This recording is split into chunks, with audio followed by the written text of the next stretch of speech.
Muito bem, meus amigos do Mesa Quadrada MG, hoje um programa sensacional, com uma figura marcante, não só no América, mas como em todo o estado de Minas Gerais, porque vamos falar aí de Mineirão, de Mineirinho, então o programa hoje é sensacional. Agradecer aí a presença do Jota Ferreira. Bom dia, é um prazer estar aqui ao lado de uma figura exponencial como o Dr. Afonso Celso Raso, grande esportista do estado de Minas Gerais e pessoa por quem não só Minas Gerais, mas o Brasil preza muito pelo serviço que o Dr. Afonso prestou, e vem prestando ao país. E também agradecer ao nosso querido Marco Antônio, nosso representante aí do Coelhão na bancada. Muito obrigado por intermediar, tá? E seja bem-vindo. Nada, eu agradeço muito ao meu tio, Afonso Celso Raso, que foi um baluarte para o América a vida inteira. Aliás, carregou esse América muito tempo nas costas. Espero que ele continue ainda nessa força que ele tem até hoje, né, para auxiliar o pessoal da Jovem Guarda, né, vamos dizer assim, a somar ao América maior. E agora sim, a cereja do nosso bolo de hoje, grande Afonso Celso Raso, nascido na minha querida cidade de Barbacena, onde tem familiares, uma cidade muito aconchegante. Muito obrigado, viu, doutor Afonso, por nos receber, um acervo maravilhoso que o senhor tem aqui, vamos falar sobre ele. Muito obrigado por abrilhantar o nosso programa. A alegria é minha de receber vocês aqui, os novos amigos que a gente faz, e o esporte é isso, é amizade. Eu vejo o esporte como cultura e uma parte preponderante da sociedade brasileira. Eu não vejo esporte como briga, não vejo. Então receber aqui o Rodrigo, o Jota e o Marco Antônio é uma alegria muito grande e estar à disposição dos ouvintes e dos que estão agora tendo mais um receptáculo para as notícias esportivas. Como é bom a gente saber que a crônica esportiva cresce, e ela crescendo, evidentemente, o esporte ganhará muito. É o que a gente espera. Doutor Afonso, vamos começar falando da sua origem. O senhor nasceu em Barbacena e veio para Belo Horizonte ainda muito novo. Como que foi essa transição? Conta pra gente. Eu nasci em Barbacena em 1933, 19 de janeiro. Já está aproximando aí meus 91 anos de idade. Com 4 anos, a minha família veio para Belo Horizonte porque o meu pai estava acometido de uma doença que em Barbacena não tinha hospital nem medicina especializada para recebê-lo. Então ele ficou aqui e a mamãe trouxe os 9 filhos com ela para acompanhar a doença do papai, que veio a falecer em 1937. Aí nós ficamos aqui, eu tinha 4 anos de idade.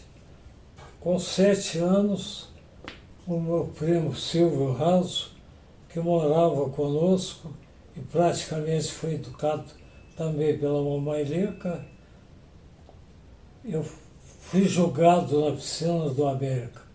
O Silvio era professor de educação física, lidava com a América e me jogou na piscina. E comecei a nadar. Isso em 1940, na antiga Alameda. E lá fiquei, como até hoje estou.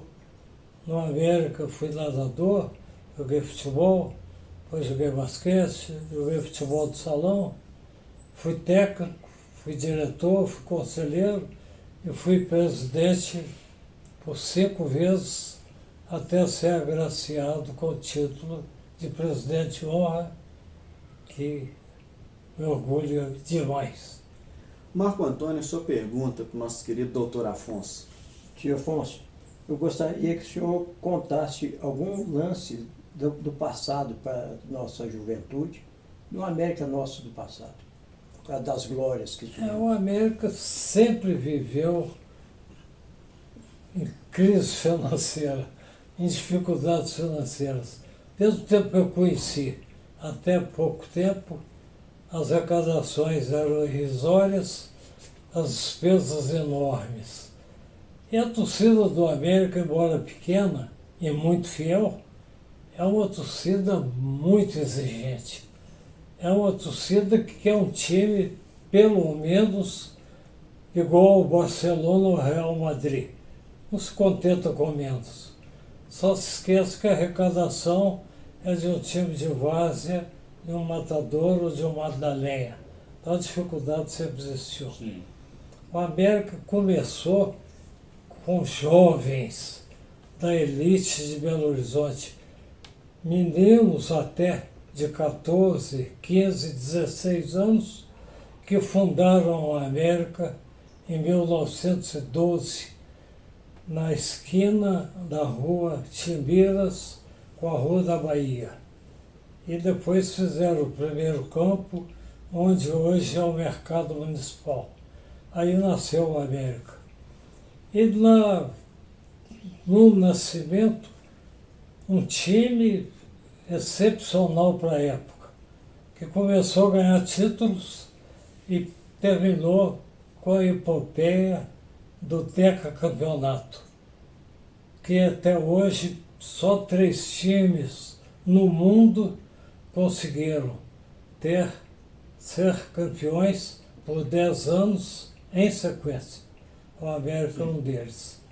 Mas depois houve a briga do profissionalismo e houve a divisão do América, que reagiu. O América queria ser clube amador, não queria ser profissional, mudou até de camisa, que originariamente era verde e branco, e passou a usar uma camisa vermelha, igual do América do Rio, até então o melhor dos Américas, e coexistiu com o futebol profissional até voltar à Liga Mineira, e voltou na década de 40 para conseguir o seu primeiro título profissional em 1948.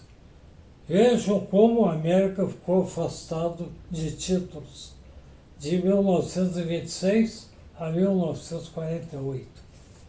E a gente sabe que torcida se faz com título, com ídolos, com grandes jogadores. E o América, sempre enfrentando algumas dificuldades, teve uma grande fase em 1948, sob a batuta de Elair Gonçalves do Couto, que construiu o Estádio da Alameda, onde é a Avenida Alameda Álvaro Celso da Trindade, em homenagem a Babaró, um locutor esportivo mais conceituado da época.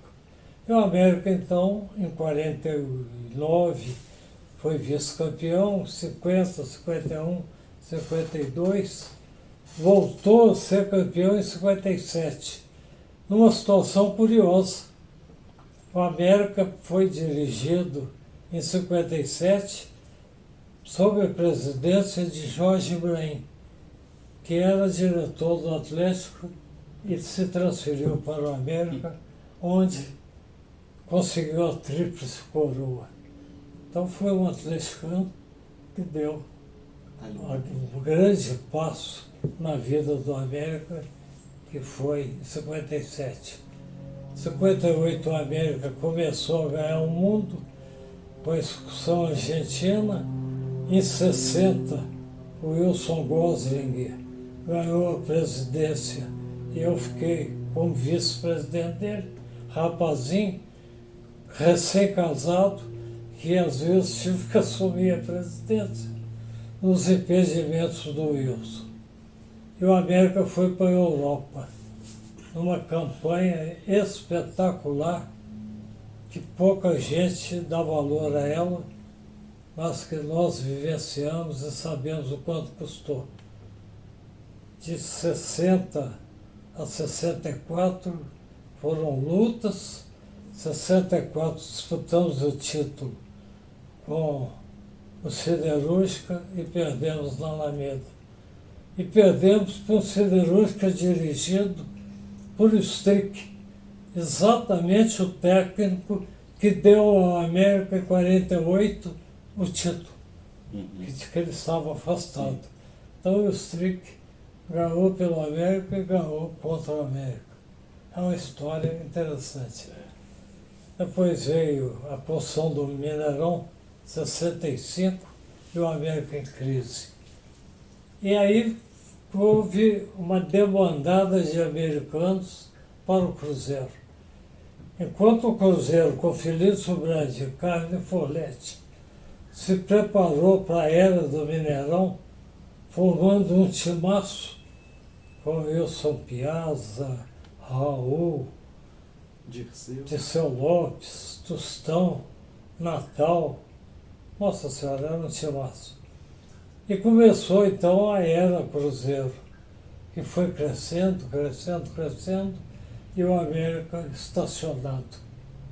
E hoje nós vemos aí a realidade, a grande rivalidade Atlético e Cruzeiro em torcidas.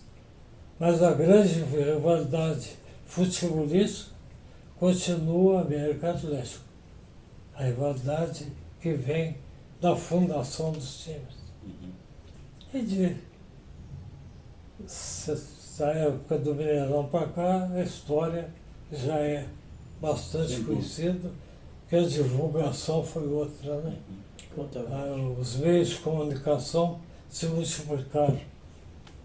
As rádios, jornais, emissoras de TV, tudo isso vem contribuindo para uma nova fase do futebol. Principalmente a fase Mineirão e a fase principalmente mediática, as rádios, né, doutor Afonso? E a cidade, né? A cidade foi crescendo e eu acho até que Belo Horizonte, pelo censo, eu acredito que o censo não corresponde à realidade. Eu acho que Belo Horizonte já passou dos 3 milhões de habitantes. Sim. Se você considerar.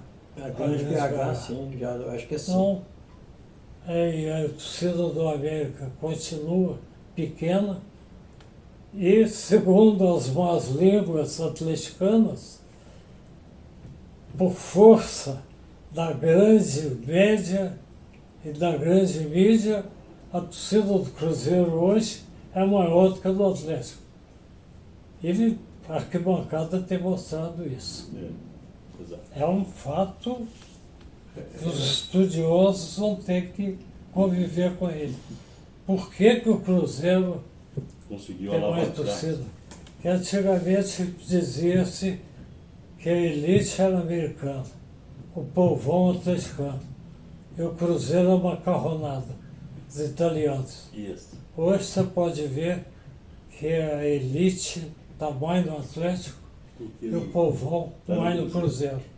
É um aspecto social que eu não sei explicar, mas que existe, existe. Sua pergunta, J. Ferreira. Eu já falei bastante, fiz um resumo e vamos que legal. às perguntas. Doutor Afonso, sem dúvida nenhuma, eu estou aqui hoje diante de uma verdadeira enciclopédia do futebol. Que isso? Futebol, não só o futebol de Belo Horizonte, nem do futebol de Minas, mas do futebol brasileiro. O Brasil deve muito, a nível de esporte, ao doutor Afonso Celso Raso. Tanto é verdade que está aí o Mineirinho, está aí o Mineirão, né? A Dengue, o Mineirinho, a própria Associação Mineira de Cronistas Esportivos, né? Deve muito ao doutor Afonso Celso Raso. Então, a pergunta que eu gostaria de fazer ao doutor Afonso se refere à época do surgimento da América. Como o senhor bem o disse, o América surge de uma elite aqui da cidade de Belo Horizonte. Quando foi que notabilizou-se chamar de clássico das multidões jogos entre Atlético e Cruzeiro? Se o Atlético e América, É, Atlético e América, clássico das multidões.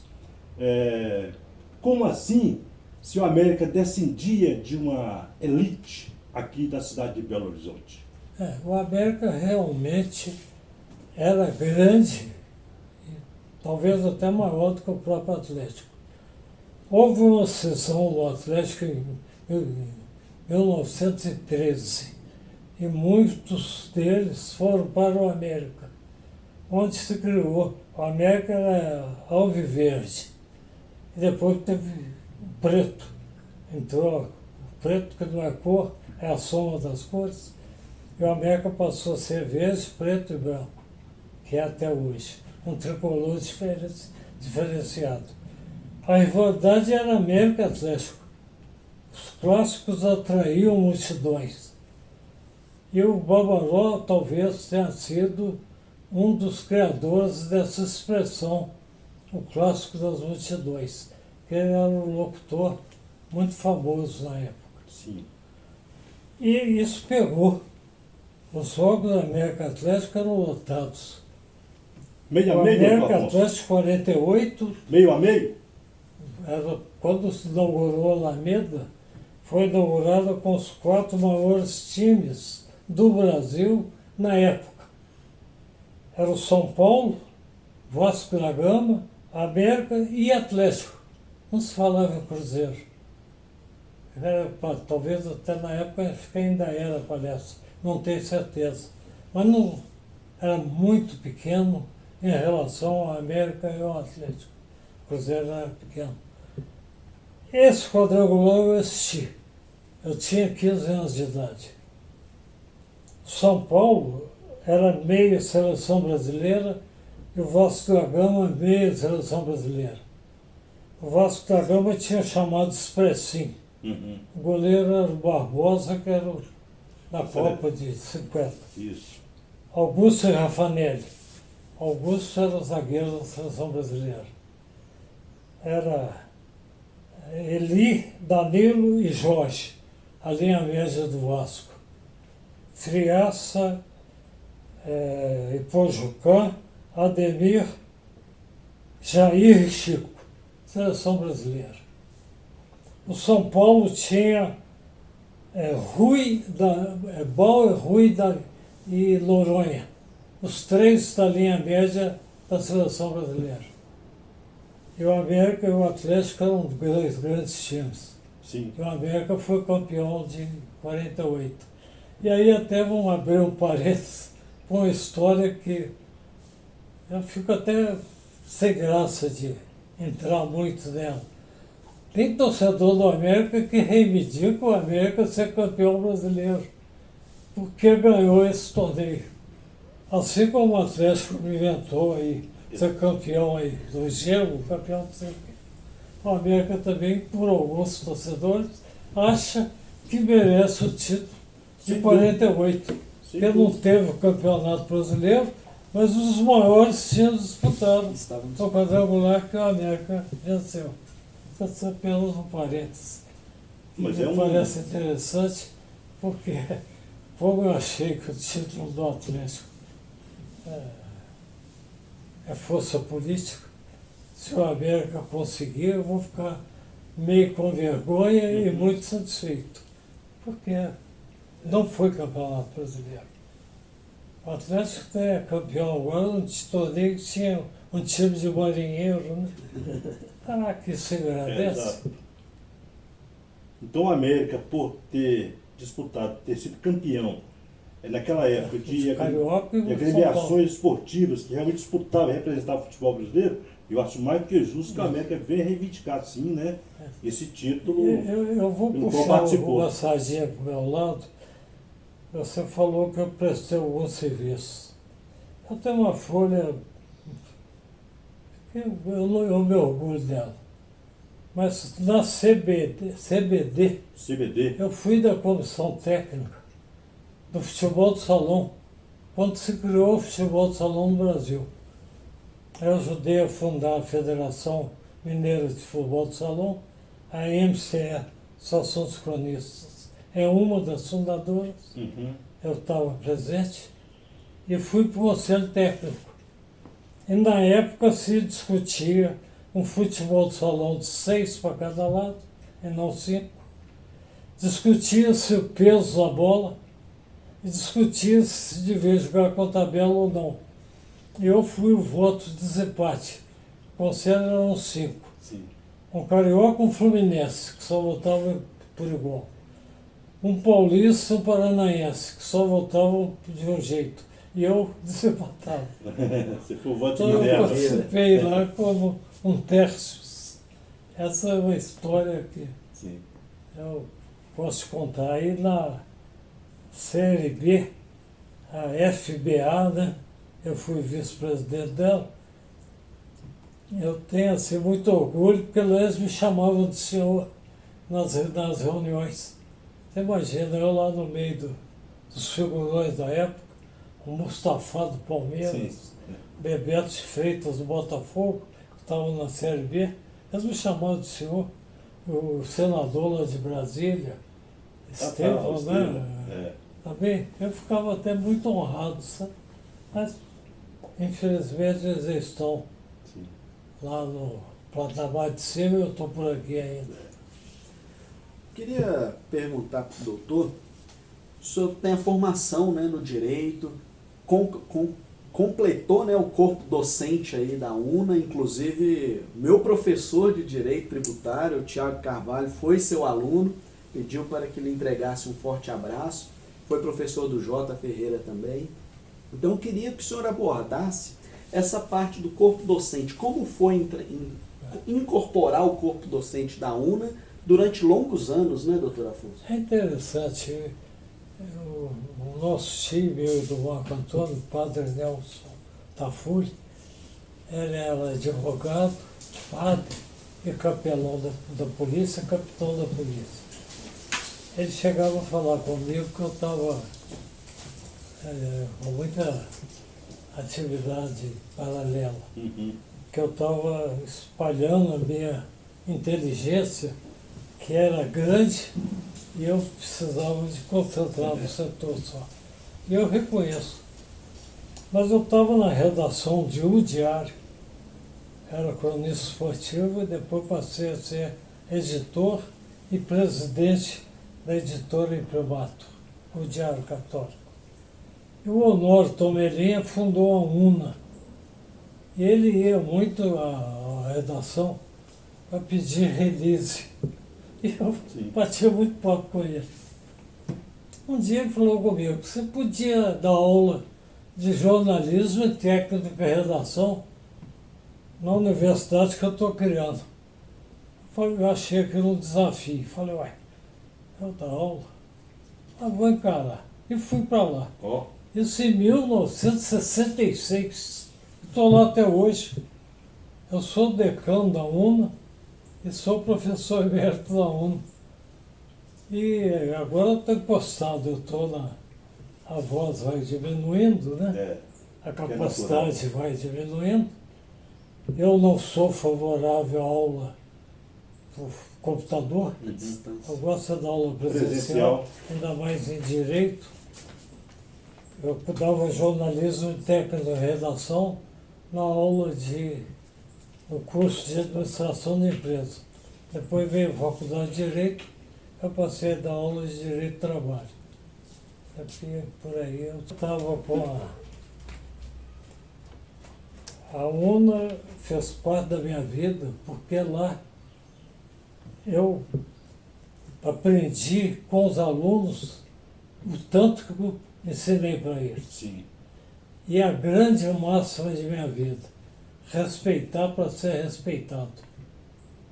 E a outra que eu trouxe lá de Voltaire, não concordo com uma só palavra do que dizeis, mas defenderei até a morte o vosso direito de dizer. Para mim, é a maior aula de liberdade de expressão. E essa que eu procurava difundir com os alunos. Eu carrego comigo uma alegria íntima de nunca ter posto um aluno para fora de aula. Nunca. sempre respeitei e fui respeitado. E estou até adiantando para vocês, depois de amanhã, sábado, os alunos da turma de 1976 vêm aqui para visitar o acervo, e eles são, eu fui professor homenageado deles. Eles se reúnem todo fim de mês, na última sexta-feira do mês, e fazem questão da minha presença. Isso não tem preço. Não tem preço, impagável. Isso não tem preço. Eu carrego isso como uma bandeira. Reconhecimento da parte deles. Exatamente. Eu acredito, inclusive, eu sou apologista de que o Brasil só vai ser o maior país do mundo através da educação. Sem dúvida. Então, se eu pude dar uma colaboração, essa eu dei. E hoje eu virei medalha, tem uma medalha lá para o melhor aluno que leva o meu nome na UNA. E tenho aqui uma outra coisa curiosa, vou mostrar para vocês. Tem uma bandeira da UNA, que é metade UNA e metade América. Eles fizeram uma homenagem lá para mim, quando eu fiz 50 anos de UNA, e me deram essa bandeira, uma solenidade maravilhosa lá. Carrego essa alegria. Ô tio, e o América após o Mineirão? O que nós temos de bom para O América Mineirão, a América não se preparou para o Mineirão. Continuamos com a torcida pequena, não fizemos grandes times e não utilizamos o Mineirão para grandes vitórias. Nós tivemos algumas grandes vitórias. Tivemos o título de 73 lá, 71, o título foi lá. 2000 também foi lá. 2016 também foi lá. Foram títulos, mas com espaço de tempo muito grande. Sim. E a torcida gosta de título. A torcida do América, o torcedor de arquibancada, não quer saber se o América está bem de finanças, se tem uma estrutura boa, se tem um patrimônio financeiro e material respeitável, mas não tem um time confiável. Para poder disputar o campeonato. Então o torcedor ainda É muito passional, é né? passional. E a gente, tem hora que eu também sou. Eu sou doido para ter um grande time, sabe? Mas sei da dificuldade. A grande e maior dificuldade é manter o jogador. Nós revelamos um jogador, na crista da onda ele é vendido. E o América sobreviveu durante muitos anos, inclusive na minha gestão, em 2 vezes, sobreviveu com a venda de jogador. Se não tivesse vendido, teria ido à bancarrota. Doutor Afonso, Então, até aproveitando essa fala do senhor, viemos conversando dentro do carro exatamente sobre isso. Aí eu dei até 2 exemplos, o Fred e o Wagner. Saiu a preço, vamos dizer, de banana para o Cruzeiro e o Fred foi para o Lyon. O porquê o América revela grandes jogadores, mas não mensura grandes valores? Olha, o Fred não foi a preço de banana e nem o Wagner. Por um detalhe, o Fred e o América tinham um convênio com o Feyenoord da Holanda, que podia levar 2 jogadores por ano da categoria de base que se destacasse. E ela manteve a categoria de base. Ela nos pagava na época em torno de $500 mil, que era dinheiro para manter a categoria de base. E todo ano saía jogador bom. No ano ele levou Somália, depois levou Alexandre, que não quis ir, depois levou o Fred. E o Fred, além do dinheiro que vinha mês a mês, né, para manter a categoria de base, ele saiu por $1 milhão, que na época, mas me aliviou, porque você não pode imaginar.